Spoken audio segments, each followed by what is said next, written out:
Seigneur, reconnaissance. Son amour dure à jamais. Car il est bon, il est au-dessus de tout. Son amour dure à jamais. Chantons, chantons. D'une main puissante et d'un bras tendu. L'amour dure à jamais. Un amour nouvelle. Son amour dure à jamais. Oh, chantons.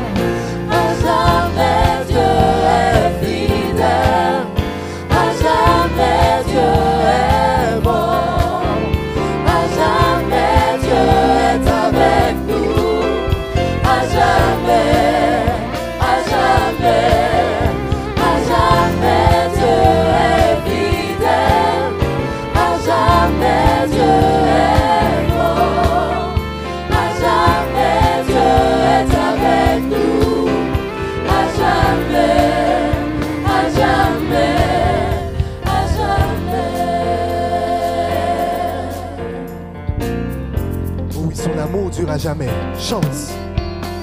Son amour dure à jamais. Son amour dure à jamais. Son amour dure à jamais. Son amour dure à jamais. Chantons, chantons.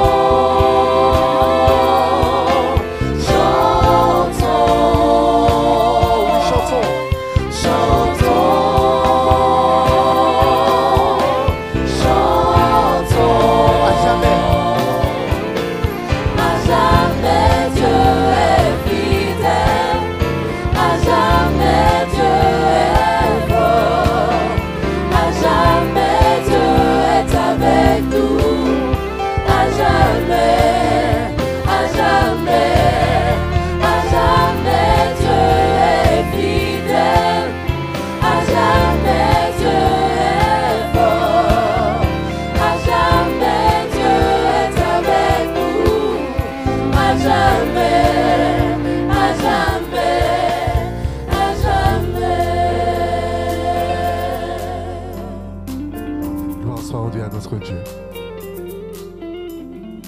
Dieu, tu es bon, et ta grâce envers nous dure à jamais, n'est-ce pas? Nous l'avons vu tout au long de cette semaine, de la semaine écoulée et de cette semaine justement qui a commencé avec notre pasteur Florentin, que quelle que soit la situation au cœur de la crise, son amour dure à jamais. Et il te dit, ne lâche pas, reste à mes côtés. Et si tu le crois, tu recevras non seulement une pluie de bénédictions, mais aussi des grâces qui te seront faites. Car ton Dieu agit encore aujourd'hui. Dieu, tu es bon, et ta grâce envers nous durera jamais.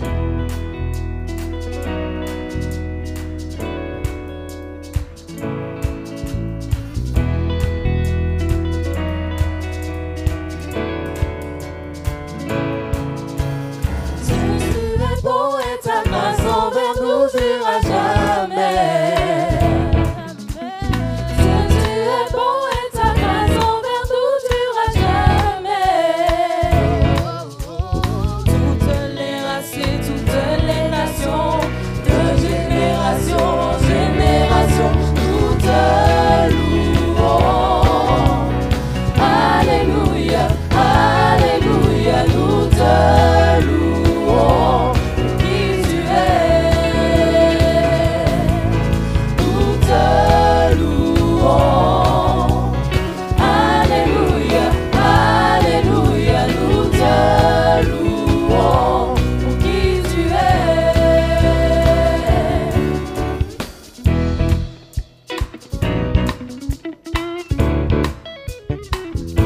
avec nous. Dieu, tu es bon et ta grâce envers nous durera jamais.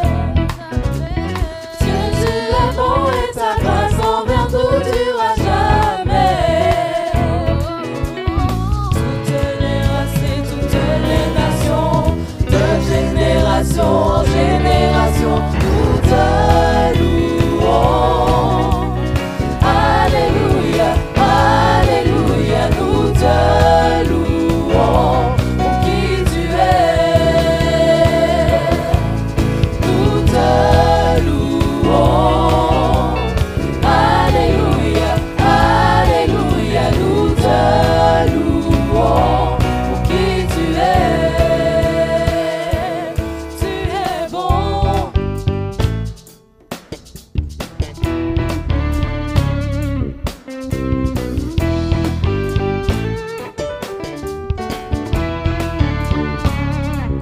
Tu es bon en tout temps, en tout temps.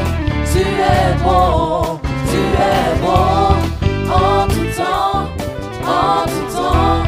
Tu es bon, tu es bon en tout temps, en tout temps. Tu es bon, tu es bon en tout temps, en tout temps. Tu es bon.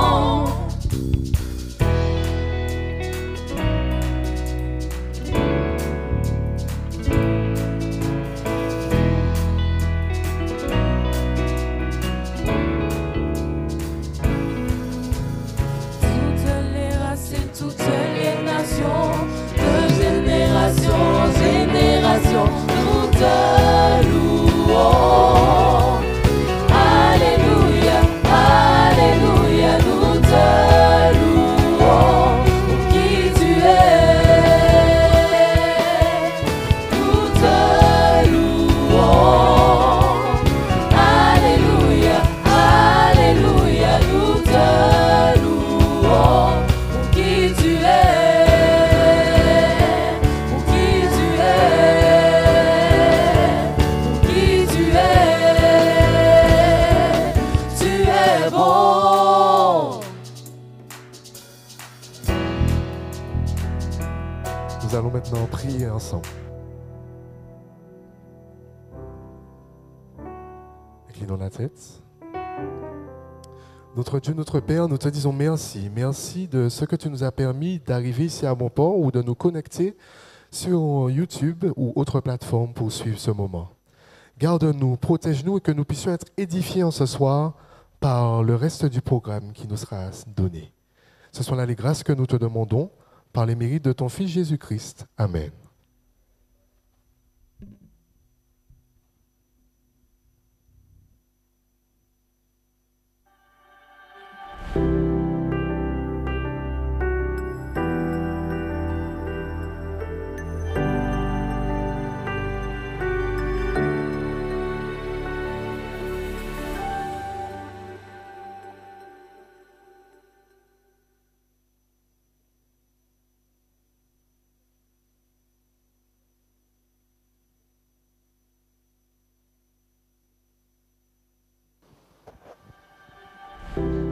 Vous pouvez le déduire, la perfection, ça sera au ciel.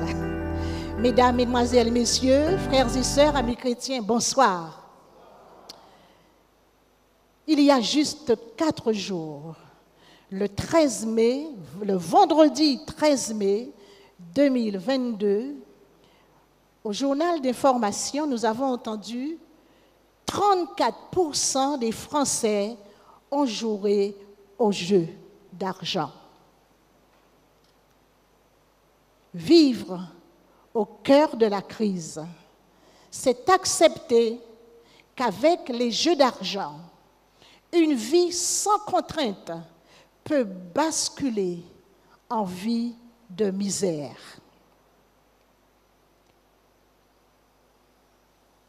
Si la conjoncture économique se dégrade, caractérisée par une baisse du pouvoir d'achat, les joueurs n'ont jamais été aussi nombreux à jouer dans les casinos, par Internet ou à acheter des billets de loto.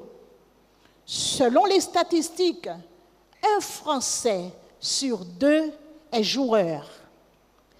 De nombreuses personnes jouent à des jeux d'argent sans pour autant présenter un comportement problématique. Les personnes qui jouent de manière excessive risquent une perte de contrôle et le développement de dépendance. Et on parle de jeux pathologiques. Selon l'Organisation mondiale de la santé, le jeu pathologique est décrit comme une dépendance ou une addiction comportementale. Et il se caractérise par un fort désir de jouer, des difficultés à contrôler son comportement de jeu, un état de manque lorsqu'il ne peut pas jouer et la nécessité pour lui d'augmenter sans cesse la mise. La prépondérance du jeu sur les autres activités et obligations, la pratique durable du jeu en dépit des conséquences préjudiciables. Il est possible que chez le joueur pathologique, des conséquences psychiques et physiques s'installent. Et ces conséquences peuvent se manifester par des troubles de la concentration et de la performance, de l'anxiété, de l'angoisse, de l'insomnie, un état dépressif, des modifications de la personnalité, l'augmentation de la consommation d'alcool, de tabac, de médicaments et un risque important d'addiction. On peut aussi observer une augmentation du risque de suicide, une transpiration excessive, des tremblements, de l'agitation motrice, des maux d'estomac, des troubles intestinaux et aussi des troubles d'ordre sexuel. Ces conséquences peuvent être aussi sociales et financières. On peut observer une dégradation de la situation financière pouvant déboucher à l'endettement. Le joueur pathologique va donc faire des prêts pour subvenir à son besoin, ce besoin de jouer. On peut aussi observer un isolement, il se replie sur lui-même, un isolement social, et aussi des effets négatifs sur le couple, sur la famille et le travail. Le jeu pathologique est une maladie, est une addiction avec des conséquences physiques et aussi psychiques et sociales, bien sûr, vous l'avez entendu. L'important pour nous est la prévention.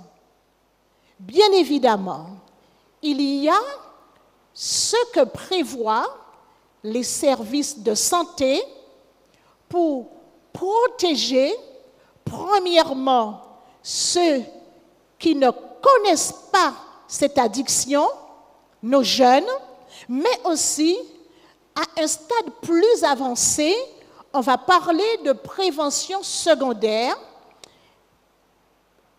protéger cette personne et l'emmener à se soigner au besoin. En quoi va consister la prévention? comme vous pouvez le voir à l'image, mettre une barrière franche entre l'individu non-joueur et l'objet du jeu. La prévention sera essentiellement de la sensibilisation et de l'information, mais une action auprès de toute la population afin d'empêcher les problèmes liés au jeu d'argent.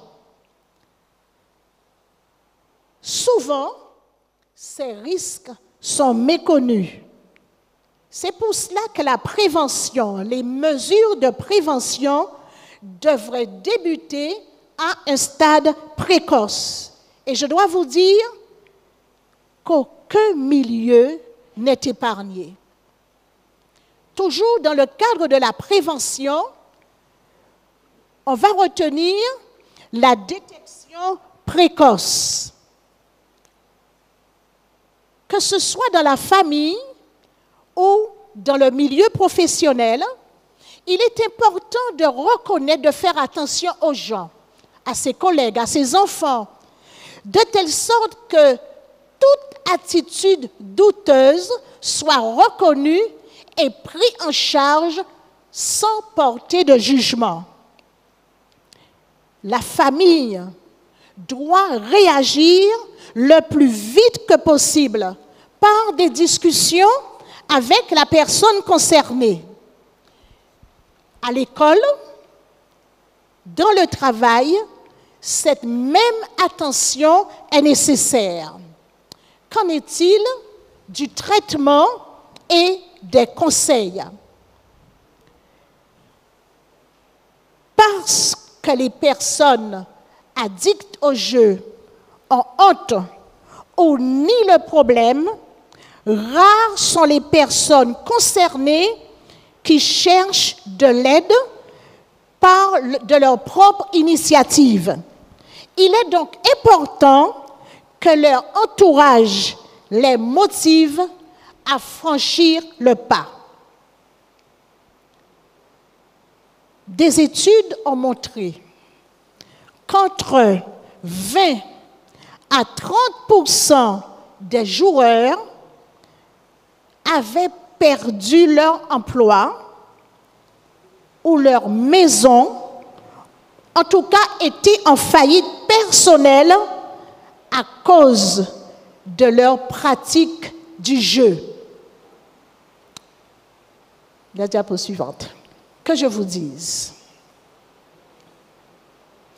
des joueurs pathologiques finissent fauchés et ruinés. Ce soir, je vous propose ce plan divin.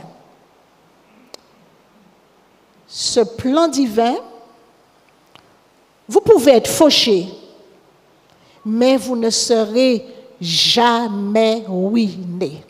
Je vous souhaite d'être très attentifs à ce message avec notre conférencier, le pasteur Florentin. Bonne soirée à tous.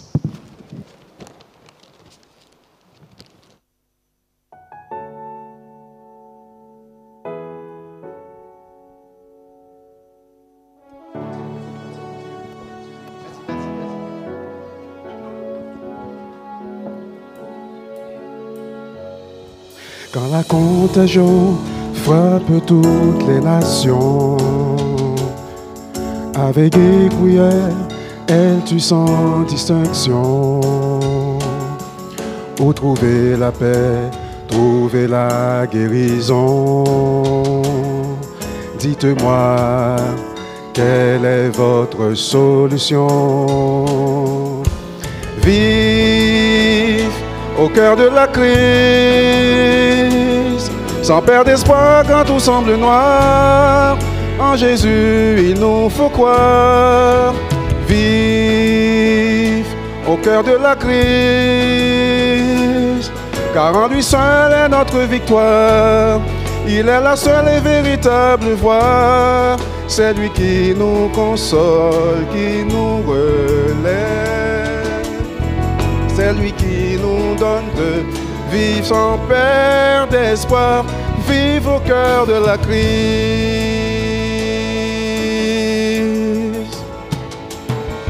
Guerre et cris de guerre, nation contre nation. Allons-nous à notre Père, ce monde a-t-il une destination? Pour trouver la paix, trouver la guérison. Dites-moi encore, quelle est votre solution?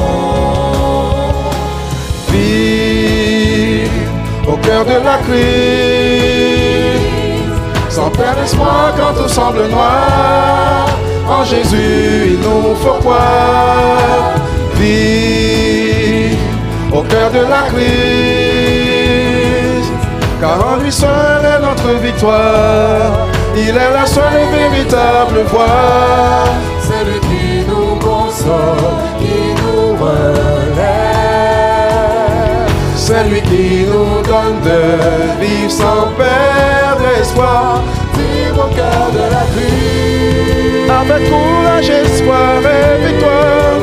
Vivre au cœur de la crise. Bonsoir mesdames et messieurs, bonsoir chers auditeurs et téléspectateurs. Content de vous retrouver ce soir en direct de l'église d'Éphèse pour poursuivre notre séminaire Vive au cœur de la crise. Moi, qu'à saluer tout le monde qui a quitté nous dans le pays d'Haïti. Nous connaissons là chaque soir, nous brancher, nous connecter. Ça fait nos plaisirs. Nous souhaitons, bon Dieu, bénir nous. Qu'un béred, pas la guerre. Qu'à saluer tout le Guadeloupéen qui a quitté nous soit là. Nous comptons autres là, et nous. Nous qu'à prier, bon Dieu, pour bon Dieu continuer. Bénis autres. Et aussi continuer à suivre nous et partager l'information là avec toutes les amis. Moi, je salue aussi toute Martinique en pays. Nous comptons vous connecter, nous comptons vous suivre et aussi nous inviter à venir adorer et puis nous Éphèse et aussi inviter toutes les amis pour suivre la conférence. Alors, nous aussi saluer toute Guyanais qui suivre ainsi canal Inter-Amérique. Moi content de connecter, moi content de là, et puis nous souhaiter que bon Dieu bénisse. Special greetings to all those who are following us from United States of America and St. Martin. We enjoy your support, we enjoy your presence. May God bless you and keep you. Ce soir, mesdames et messieurs, nous allons partager ensemble un sujet très important, fauché, mais pas ruiné. Nous allons parler de l'argent, crise financière. Comment nous pouvons faire, comment allons-nous faire, comment pouvons-nous faire pour ne pas sombrer dans une crise financière? Et c'est ce que nous allons voir tout de suite. Mais avant tout, je vous invite à vous tenir debout. Et bien sûr, avec le sourire, nous allons chanter notre chantème.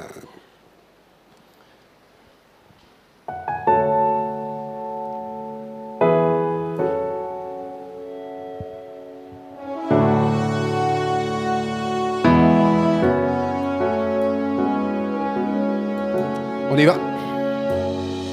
Quand la contagion frappe toutes les nations, avec les cruels, et tu sans distinction, pour trouver la paix, trouver la guérison. Dites-moi, quelle est votre solution? Vive au cœur de la crise, sans perdre espoir quand tout semble noir. En Jésus, il nous faut croire.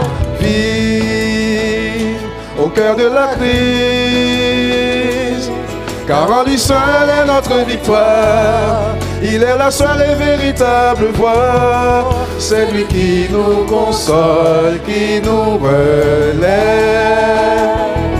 C'est lui qui nous donne de vivre sans perdre d'espoir. Vive au cœur de la crise.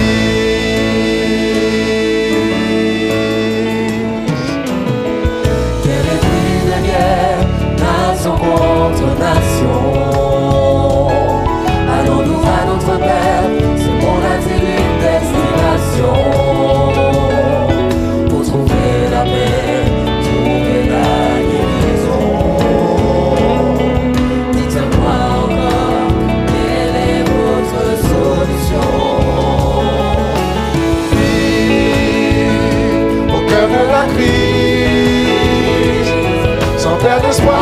semble noir, en Jésus il nous faut croire. Vive au cœur de la crise, car en lui seul est notre victoire. Il est la seule et véritable voie. Celui qui nous console, qui nous relève. C'est lui qui nous donne de vivre sans perdre espoir. Vive au cœur de la crise, Avec courage, espoir et victoire. Vive au cœur de la crise.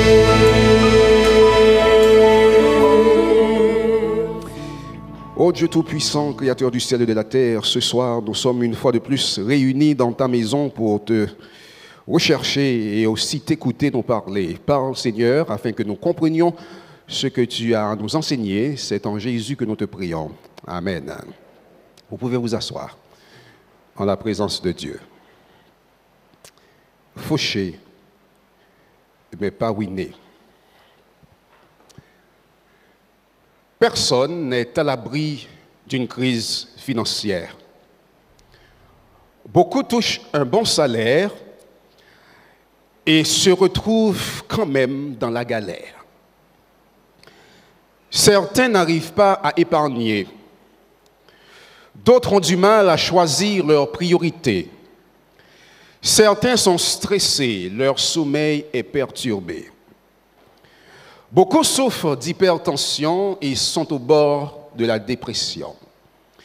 Mesdames et messieurs, la question ce soir est de savoir comment parvenir à une théologie personnelle au sujet de l'argent qui équilibre orthodoxie biblique et une mise en place d'une épargne et investissement pour le futur.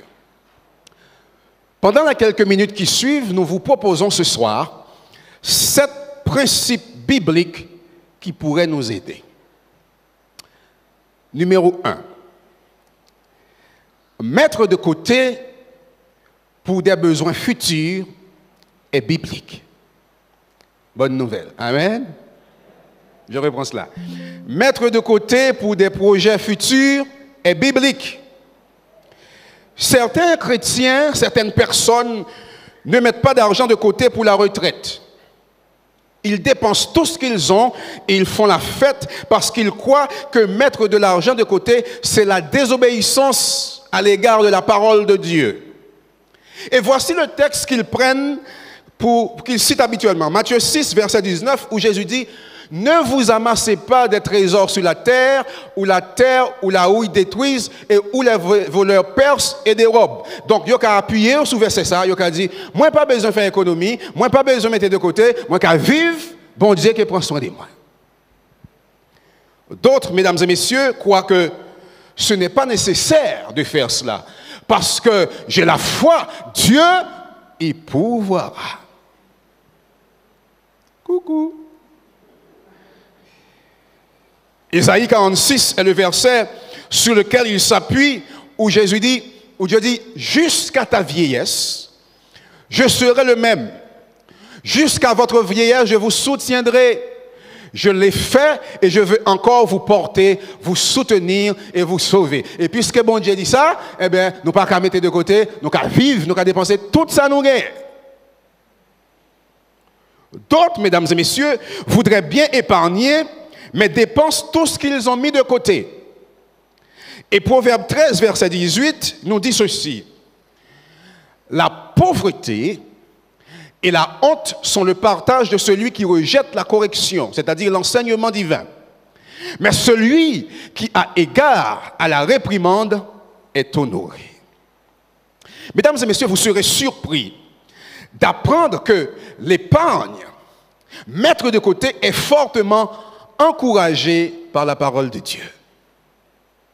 L'Écriture cautionne le fait de mettre l'épargne pour des besoins futurs, c'est-à-dire des besoins anticipés. Et nous pouvons, si nous lisons Genèse 41, nous pouvons voir cela, mais je vais seulement m'arrêter ce soir sur Proverbe 6, verset 6 à 11, où la parole de Dieu dit « Va vers la fourmi, paresseux. Considère ses voies et deviens sage. Elle n'a ni chef, ni inspecteur, ni maître. Vous savez, il y a des gens, pour travailler, pour faire quelque chose, ils ont besoin d'un boss, d'un chef de service derrière le dos. Et Dieu nous dit que la fourmi n'a ni chef, ni maître, ni boss. Elle prépare en été sa nourriture, elle amasse pendant la moisson de quoi manger. Et on poursuit avec le texte. Et le texte dit ceci, il dit, paresseux, jusqu'à quand seras-tu couché? Quand te lèveras-tu de ton sommeil? Un peu de sommeil, un peu d'assoupissement, un peu croiser les mains pour dormir. Et la pauvreté te surprendra comme un rôdeur et la disette comme un homme en armée. Ceux qui sont feignants et qui ne font rien, qui croisent les bras et qui attendent que la manne tombe du ciel, la parole de Dieu nous dit que la pauvreté va nous surprendre. Proverbe 21, verset 5 dit, « Les projets de l'homme diligent mènent à l'abondance. » Soulignez ça. Les projets d'un homme ou d'une femme diligent mènent à l'abondance. Mais celui qui agit avec précipitation n'arrive qu'à la disette. Vous savez, les aînés ont souvent des paroles de sagesse. Il y a un papy qui parlait quand on était plus jeune, qui disait, dans la vie, il y a deux types de femmes. La femme pelle et la femme râteau. Vous savez, quand on est jeune, on dit, qu'est-ce que le papy raconte? Il dit, oui, dans la vie, il y a deux types de femmes. La femme pelle et la femme râteau. Mais qu'est-ce que le papy nous raconte là? Il dit, que fait la pelle? Quand tu lises une pelle, les hommes qui sont là, tu prends et tu prends et tu balances. Et que fait le râteau? Le râteau rassemble. Il dit, la femme pelle, c'est la femme qui prend l'argent du foyer et qui balance par la fenêtre. Mais la femme râteau, c'est la femme qui s'est rassemblée, qui sait comment organiser le budget pour faire avancer le foyer. Et je dis aussi qu'il y a des hommes pelles et des hommes râteaux. Les hommes pelles, ce sont les hommes qui balancent l'argent du foyer dans les jeux. On l'a vu ce soir dans tout ce qui est futile. Et l'homme râteau, c'est l'homme qui a la tête sur les épaules et qui sait comment organiser les choses pour que le foyer puisse avancer. La parole de Dieu nous dit, dans Proverbe 21, verset 20, il dit, de précieux trésors et de l'huile sont dans la demeure du sage. Mais l'homme insensé les engloutit. Pour y arriver, mesdames et messieurs, nous devons apprendre à préparer un budget et le suivre. Nous devons nous rappeler ce que Jésus a dit au sujet de la planification stratégique et de la budgétisation. Dans Luc 14, versets 28 à 30, Jésus dit ceci. « Lequel d'entre vous, s'il veut bâtir une tour, ne s'assied pas d'abord pour calculer la dépense et voir s'il a de quoi la terminer, de peur qu'après avoir posé les fondements, il ne puisse l'achever et que tous ceux qui le verront ne se mettent à le railler en disant « Cet homme a commencé à bâtir et il n'a pas pu achever. » Dieu est en train de me dire qu'avant de commencer toute chose, pour ne pas me retrouver en problème, je dois m'asseoir et calculer.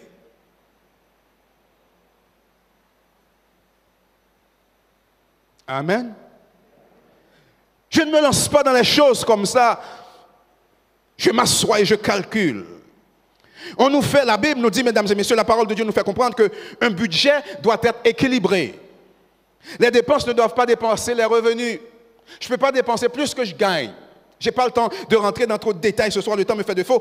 Et si nous sommes mariés, mesdames et messieurs, les deux conjoints doivent participer au budget. Et pas madame tout seul ou monsieur tout seul. La Bible dit, les deux deviennent un. Et souvent, on est d'accord seulement pour être un dans le lit. Et quand c'est mon argent, c'est ton argent et le mien, tu n'as rien à voir dedans. Mais la Bible me dit, on est un dans tous les aspects du mariage. Si tu es d'accord avec ça, dis Alléluia. Les allocations personnelles aussi doivent être incluses dans le budget. Et enfin, le meilleur des deux, le meilleur gestionnaire doit gérer le budget de la famille. Qu'est-ce que je veux dire? Messieurs, je sais que parfois il y a des hommes qui sont machos, c'est moi qui nomme, c'est moi qui ai géré l'argent là. Eh bien, si c'est madame qui sait mieux gérer, laisse madame gérer. Tu as tout à y gagner. Et madame, si c'est monsieur qui sait gérer, laisse monsieur gérer parce que vous avez tout à y gagner. Ah, personne ne dit amen. Je continue. Lorsque je fais mon budget, je ne dois pas oublier mon partenaire principal.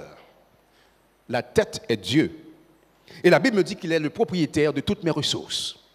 Et lorsque je lis Agé chapitre 2, verset 8, je lis ceci. Il a dit, l'argent, Dieu parle, il dit, l'argent est à moi et l'or est à moi, dit l'Éternel des armées. Dieu dit, tout m'appartient. Et ce que tu as dans tes mains, c'est moi qui te le donne. C'est moi qui te donne la force de travailler.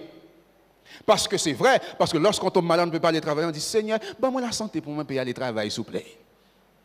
Pas vrai?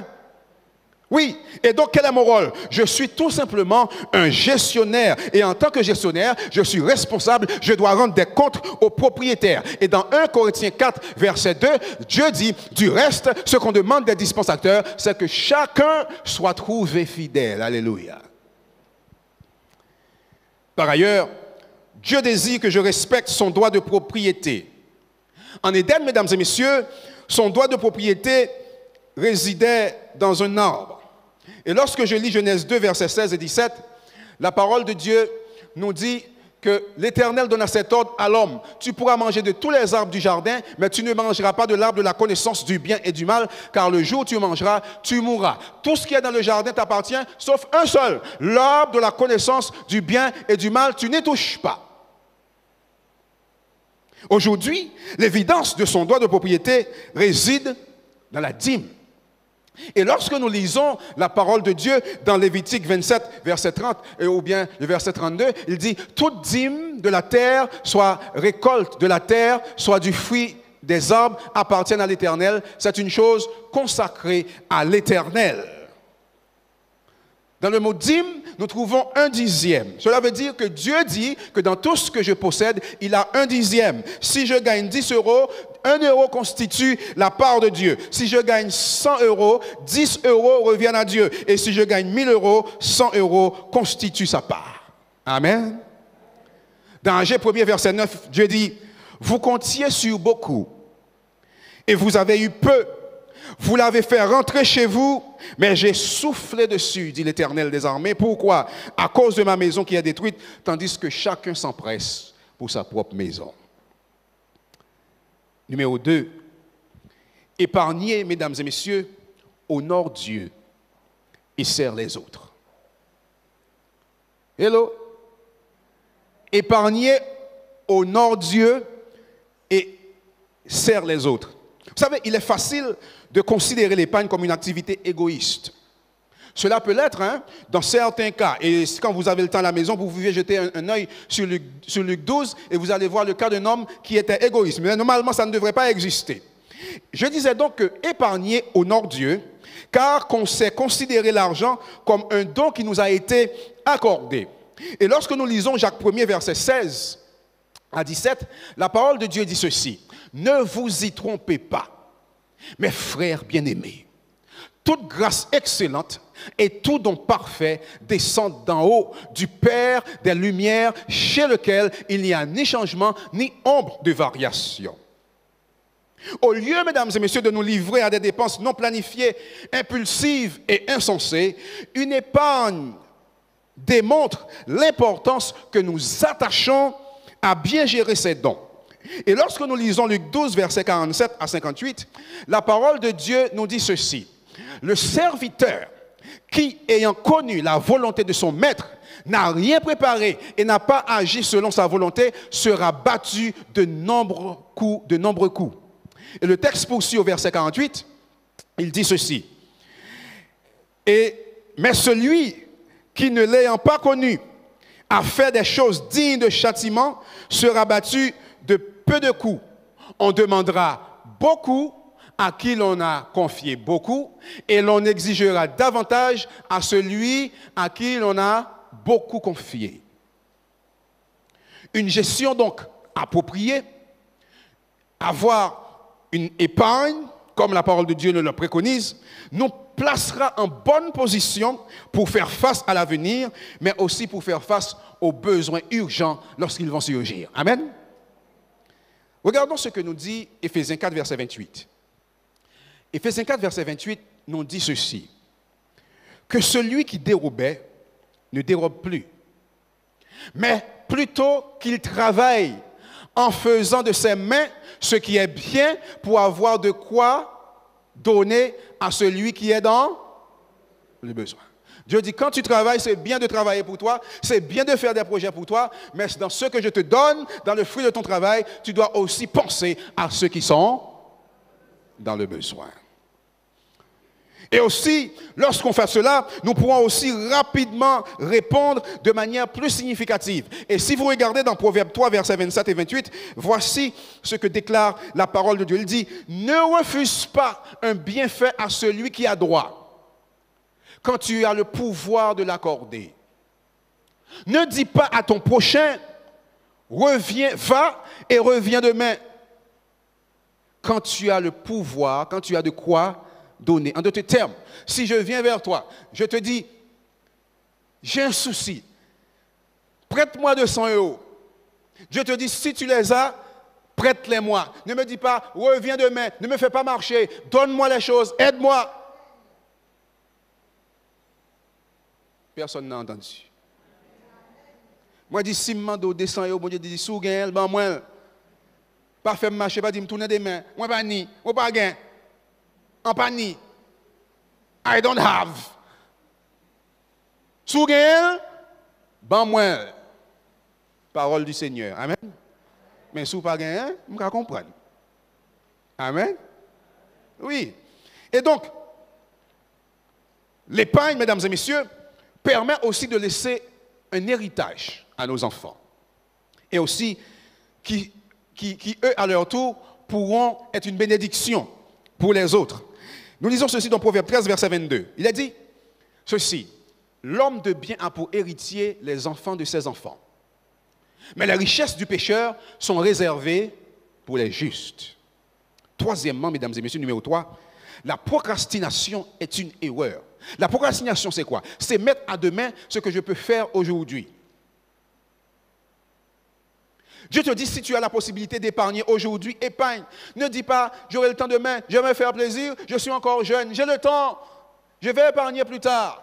Je dis, ce que ta main trouve à faire aujourd'hui, fais-le.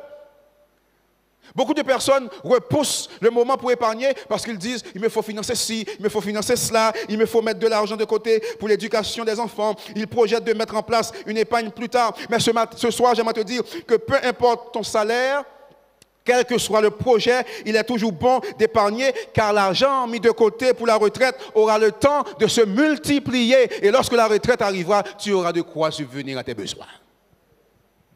Voici ce que nous dit Matthieu 25, verset 27, parole du Seigneur. Il te fallait donc remettre mon argent au banquier. Et à mon retour, j'aurais retiré ce qui est à moi avec un intérêt.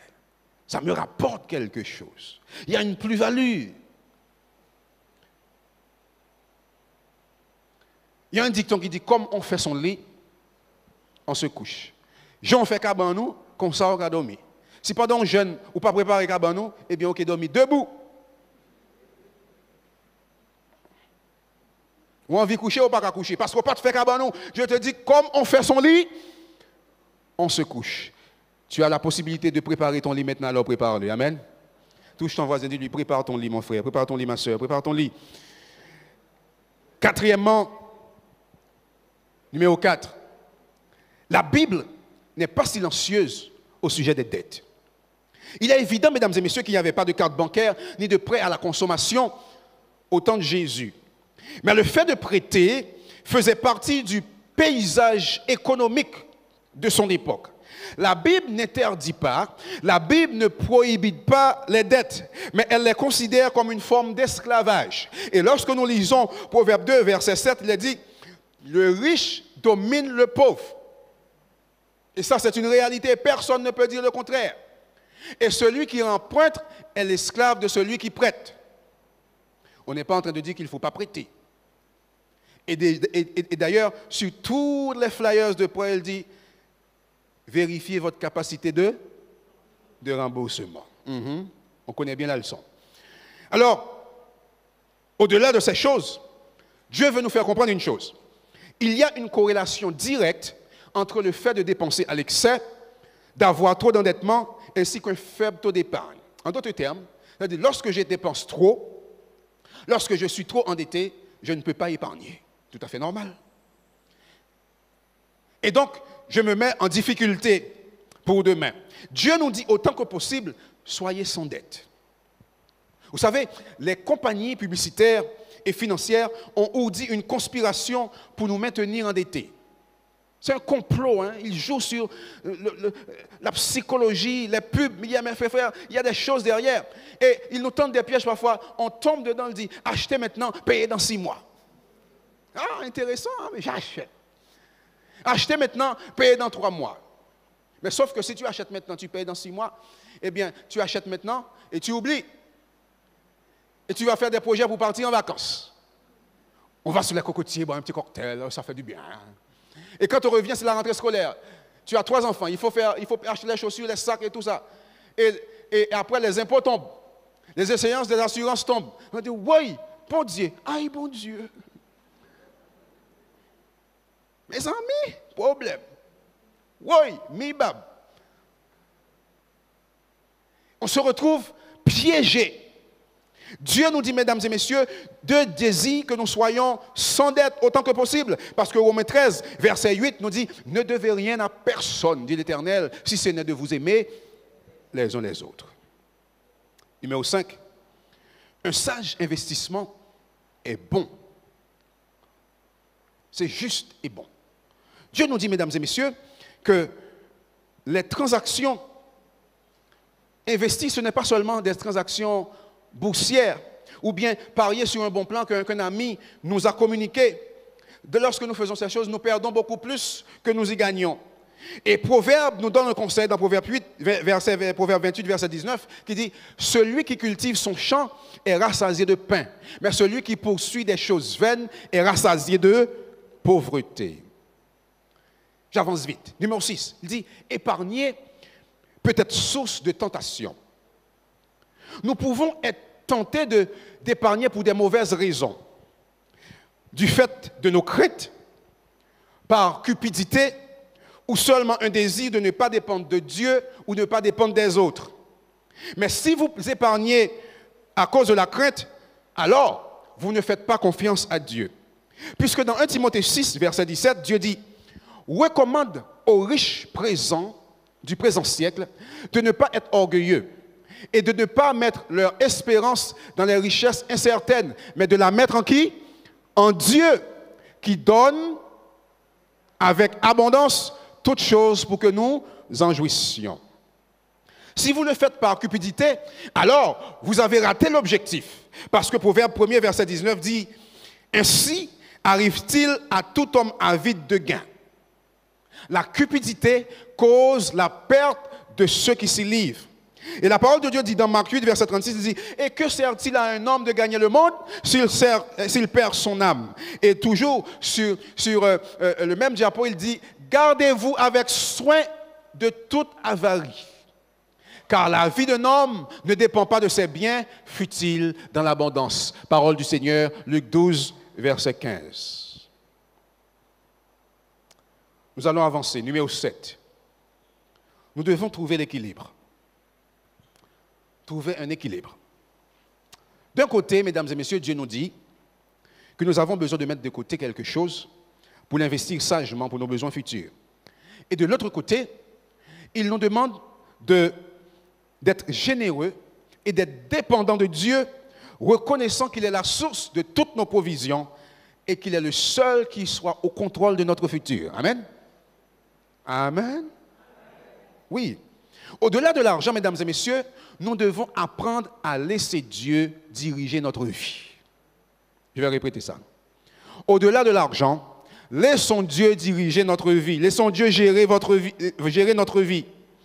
Lévi Matthieu, mesdames et messieurs, était un homme qui manipulait beaucoup d'argent.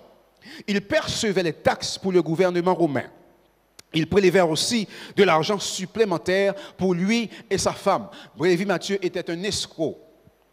il faisait payer les gens plus et le surplus, il le mettait dans sa poche. Monsieur Lévi Mathieu et Madame Mathieu étaient devenus riches, ils étaient devenus financièrement obèses.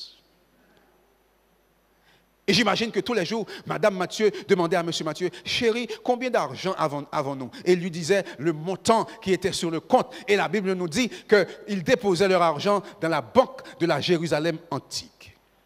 Mais un jour, quelque chose d'extraordinaire se passa. Jésus pénétra dans le bureau de Lévi Mathieu, il lui fit face et lui dit 2 mots. Dans Luc 5, verset 27, Jésus lui dit, suis-moi. Matthieu devait sérieusement réfléchir et se décider. Un homme riche qui a tout, et Jésus lui dit, suis-moi. Matthieu devait se dire probablement, si je suis ce pauvre Galiléen, je vais devenir pauvre, je vais perdre ma position sociale, je vais perdre tous mes amis, tous mes privilèges, c'est inopportun, j'ai besoin de temps pour réfléchir, que vais-je dire à ma femme lorsqu'elle va me demander combien d'argent avons-nous sur le compte, mais la Bible me dit que Monsieur Lévi Mathieu a pris la bonne décision. Et Luc 5, verset 28, nous dit sa réponse. Il dit, et en tout laissé, il se leva et le suivit. Amen. Tout comme Jésus a appelé Lévi Mathieu, mesdames et messieurs, Jésus vous appelle ce soir. Dans Matthieu 16, verset 24, Jésus dit ceci. Si quelqu'un veut venir après moi, qu'il renonce à lui-même, qu'il se charge de sa croix et qu'il me suive. Et si Jésus me lance un appel, je dois répondre à son invitation. Et dans Marc 16, verset 16, la Bible dit que celui qui croira et qui sera baptisé sera sauvé. Le baptême, mesdames et messieurs, est le signe que j'ai décidé de suivre Jésus. Je suivrai Jésus partout parce qu'il est celui qui est au contrôle de mon avenir. Alléluia.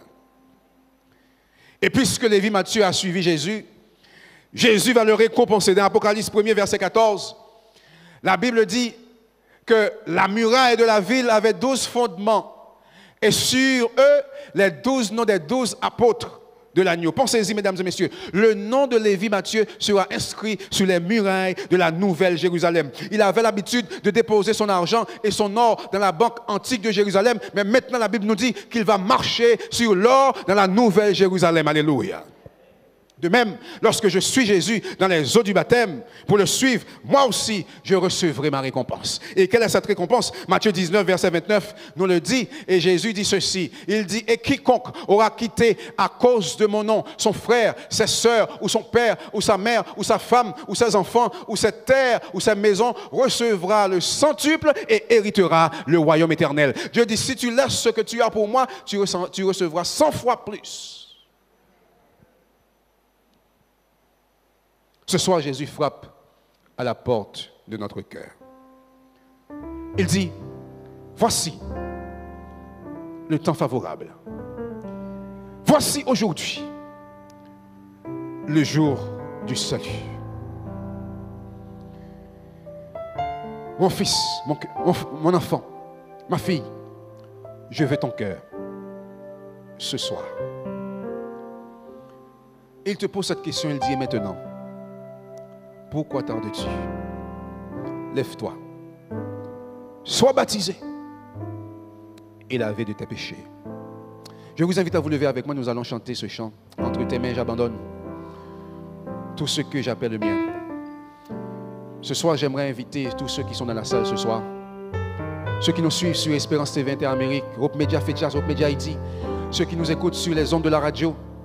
Combien veulent dire ce soir, là où tu es, si tu es dans une église, tu peux lever ta main, aller vers la chaire, trouver un pasteur, un ancien. Combien veulent dire ce soir, Seigneur, je reconnais que tout t'appartient. Et à partir d'aujourd'hui, je vais te donner le 10e qui te revient. Si c'est ton désir, manifeste-toi par la main levée. Alléluia.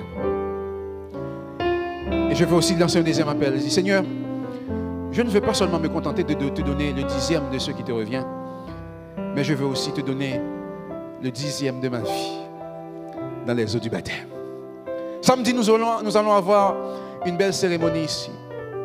Nous avons des hommes et des femmes qui ont déjà inscrit leur nom pour donner leur vie à Jésus. Et ce soir, je vais te donner l'opportunité de le faire.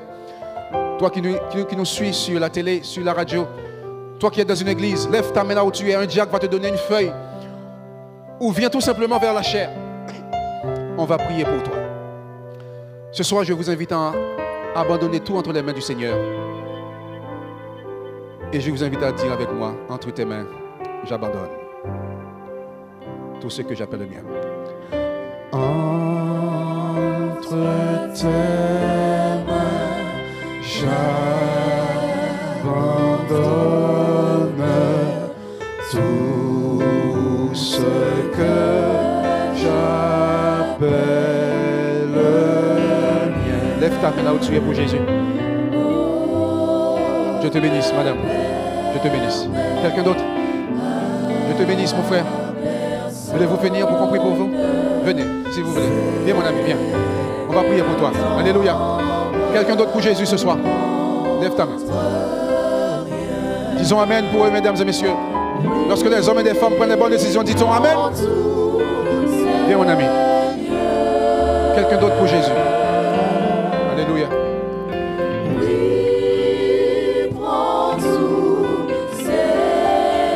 Entre tes mains, j'abandonne. Entre tes mains, j'abandonne tout avec bonheur. Avant de prier ce soir, je veux donner encore l'opportunité à un homme et une femme de donner sa vie à Jésus. Tu vas regarder sur ton écran ce soir, tu vas voir un QR code, des numéros de téléphone, un numéro WhatsApp. Scanne ce QR code. Envoie un message WhatsApp. Dis oui, remplis le formulaire. Je donne ma vie à Jésus ce soir. Et si tu es dans une église, lève ta main ou lève-toi, viens vers la chaire. Le pasteur, l'ancien va venir vers toi. Je sais que tu es dans la salle et que tu hésites, tu as peur, peut-être que tu as la chair de poule. Mais Jésus dit, ce soir, prends la décision d'inscrire ton nom pour l'éternité. Prends mon corps. Je te donne mon corps, Seigneur. Prends. Dernier appel pour ce soir. Lève ta main pour Jésus. Mon âme. Scanne le QR code. Envoie un WhatsApp. Je prends ma décision. Et je donne ma vie à Jésus.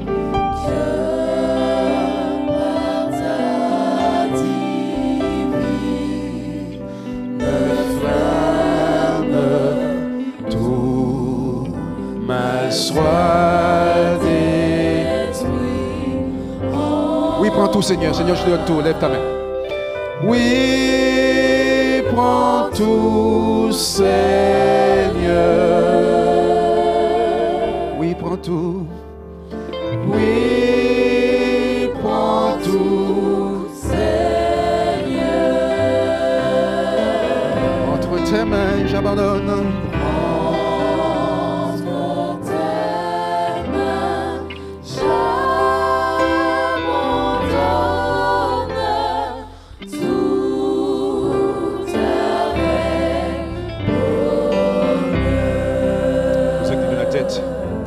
Notre Dieu, notre Père, le ciel est en fête ce soir parce qu'un homme, une femme, des jeunes scannent le QR code et donnent leur vie à Jésus. Nous te louons, Seigneur, pour ces deux personnes qui sont venues jusque-là ce soir, témoignant publiquement leur désir de te donner leur vie. Je veux te le recommander d'une manière toute particulière. Pose ta main sur mon ami ici. Tu connais son cœur, tu connais sa vie. Tu connais ses problèmes, tu connais ses défis. Je te demande, oh Dieu, de poser ta main sur lui. Fais agir ta puissance dans son corps. Oint le don de ton Saint-Esprit et fais de lui un homme nouveau à la gloire de Dieu. Je te présente aussi cette dame qui est venue jusqu'ici et qui remplit déjà sa feuille. Nous te demandons, Seigneur, de la porter sur tes mains, de peur que ton pied ne heurte contre une pierre. C'est la promesse que tu as faite à tous tes enfants. Nous te réclamons, Seigneur, une grâce toute particulière pour elle. Nous te prions, Seigneur, pour tous ceux qui ont scanné le QR code et qui ont envoyé un message WhatsApp. bénis-les, fortifie-les et donne-leur le courage d'aller jusqu'au bout, de te suivre jusqu'au bout dans les eaux baptismales. Il n'y a rien de plus beau que de donner sa vie à Jésus.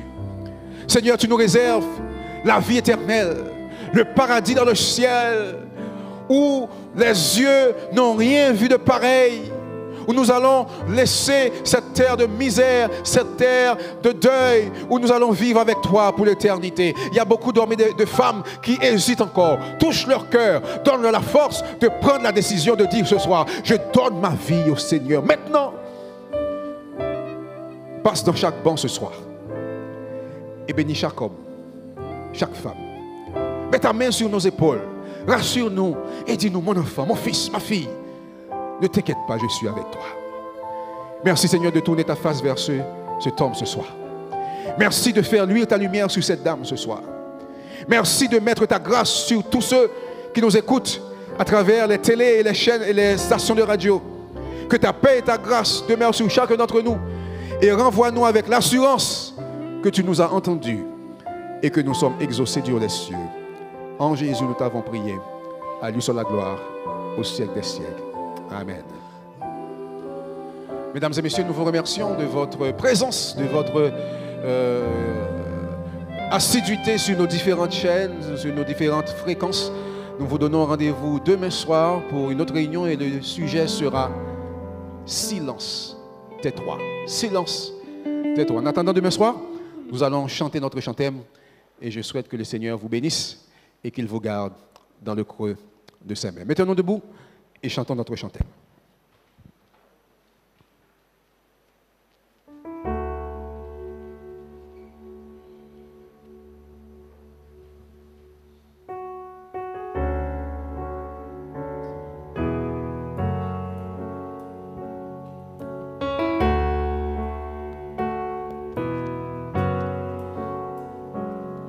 On y va? Quand la contagion frappe toutes les nations, avec des cuillères es-tu sans distinction?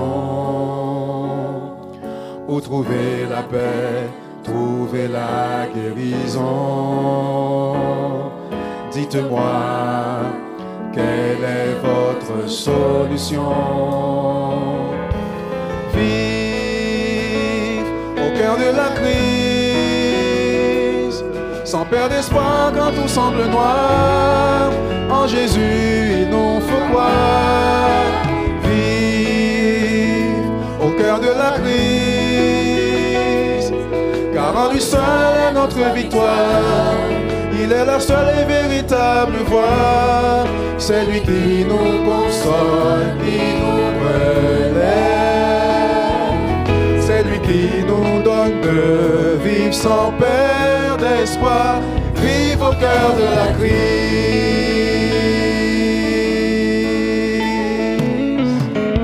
Guerre et bruit de guerre, nation contre nation. Allons-nous à notre Père, ce monde a-t-il une destination? Pour trouver la paix, trouver la guérison. Dites-moi encore, quelle est votre solution? Vive au cœur de la crise, sans perdre espoir quand tout semble noir. En Jésus, il nous faut croire. Vive au cœur de la crise, car en lui seul est notre victoire. Il est la seule et véritable voie. C'est lui qui nous console, qui nous relève. C'est lui qui nous donne de vivre sans perdre d'espoir. Vive au cœur de la crise, avec courage, espoir et victoire. Vive au cœur de la crise. Au revoir et à demain soir. Dieu vous bénisse.